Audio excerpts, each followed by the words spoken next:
चाय बेचने वाली चुड़ैल। चंदनपुर नाम का एक गांव था। उस गांव के लोग खेती किसानी करके अपना गुजारा किया करते थे। उस गांव में एक बहुत घना जंगल था जिसमें जंगली जानवर रहा करते थे। कभी कभी तो उस जंगल के जानवर गांव की तरफ आ जाते और गांव वालों को जख्मी भी कर देते थे। चंदनपुर में एक बहुत ही खूबसूरत औरत थी जो उस गांव में चाय की दुकान लगाती थी। उसका नाम था रानी। रानी बहुत ही अच्छी चाय बनाती थी, इसलिए गांव वाले ज्यादातर रानी वाली चाय की चाय ही पिया करते थे। एक दिन रामपाल अपनी पत्नी से कहता है, रेनू, मैं खेत में जा रहा हूँ। अरे इतनी जल्दी? रुको, मैं अभी चाय बना देती हूँ, पीकर जाना। अरे मेरी जानू, तुम क्यों दिक्कत उठाती हो? रहने दो, मैं रानी चाय वाले की दुकान से चाय पी लूंगा। हाँ हाँ, अब तो उस मरी रानी की ही चाय पियो। चाय का तो बहाना है। पता नहीं उस गांव के मर्दों को उस रानी में ऐसा क्या दिखता है जो दीवाने हैं उस चाय वाली के। और रेनू वहां से चली जाती है और रामपाल भी खेत के लिए निकल जाता है। रामपाल को रास्ते में गांव का एक आदमी मिलता है। अरे रामपाल, कहाँ जा रहे हो? खेत पर जा रहा था। अब पहले रानी की चाय पीऊंगा फिर खेत पर जाऊंगा। तुम कहाँ जा रहे हो? हाँ, अब मैं भी रानी की चाय पीने ही जा रहा था। रानी इतनी अच्छी चाय बनाती है कि घर की चाय पीने का तो मन ही नहीं होता। हाँ भैया, सही कह रहे हो। वाकई रानी चाय तो बहुत अच्छी बनाती है। उसके हाथ की चाय पीकर तो सारी सर्दी दूर हो जाती है। और रानी सुंदर इतनी है, उसे देखो तो देखते ही रह जाओ। और ऐसे ही बातें करते करते दोनों रानी की चाय पीने उसकी दुकान पर पहुंच जाते हैं। अरे रानी, जरा हमें भी तो गर्मा गर्म अपने हाथ की चाय पिलाओ। हाँ हाँ, क्यों नहीं, अब ही देते हैं, पी लो। और दोनों रानी से चाय लेकर पीते हैं और वहां से अपने अपने काम पर निकल जाते हैं। रामपाल और जगिया की पत्नी गांव की औरतों के साथ कुएं से पानी लेने आती हैं। अरे बहन, मेरे पति तो मेरे हाथ की चाय पीना पसंद ही नहीं करते। वो तो नाश पीटी रानी की चाय के दीवाने हैं। ना जाने वो चाय वाली अपनी चाय में ऐसा क्या डालती है। हाँ, सही कह रही हो बहन। मेरे पति भी घर की चाय नहीं पीते। वो हमेशा ही उस रानी की चाय की तारीफ करते रहते हैं। मैं तो बहुत परेशान हो चुकी हूँ।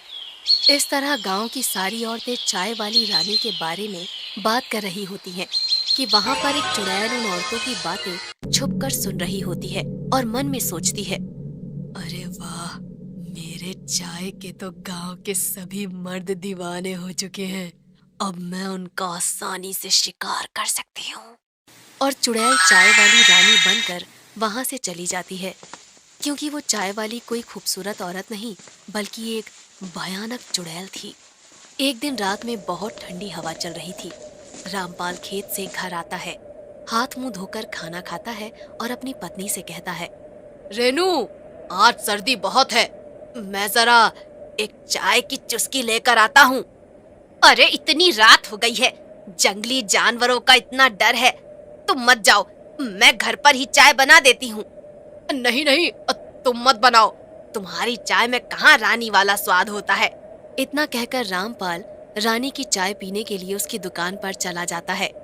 अरे बाबू, इतनी रात में आप हमारी चाय पीने आए हैं? बाहर सर्दी बहुत है, आप हमारी दुकान के अंदर आ जाइए। और रामपाल खुश होकर दुकान के अंदर जाता है। चाय वाली चुड़ैल अपने मन में सोचती है, आज मेरा शिकार मेरे हाथ आया है, आज तो मैं इसे मार दूंगी।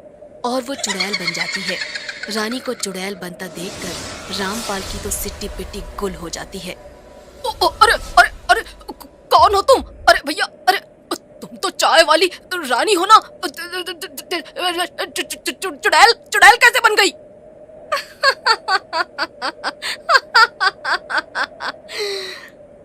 मैं कोई रानी वानी नहीं हूँ, मैं तो चुड़ैल हूँ, मैं तुझे मार दूंगी। और वो चुड़ैल रामपाल को मार देती है और जोर जोर से हंसने लगती है।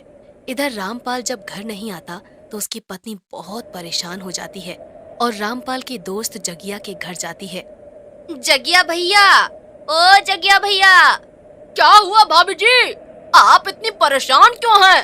और इतनी सुबह सुबह कैसे आना हुआ?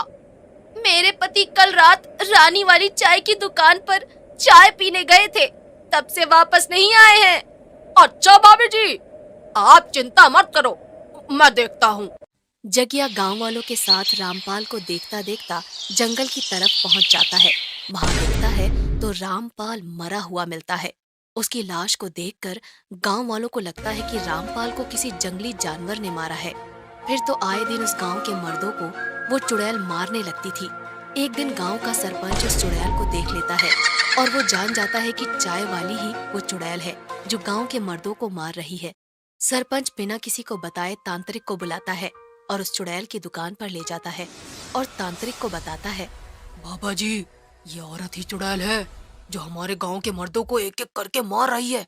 इसे अभी भस्म कर दो। अच्छा, तो तुम्हें पता चल गया? कि मैं चुड़ैल हूँ।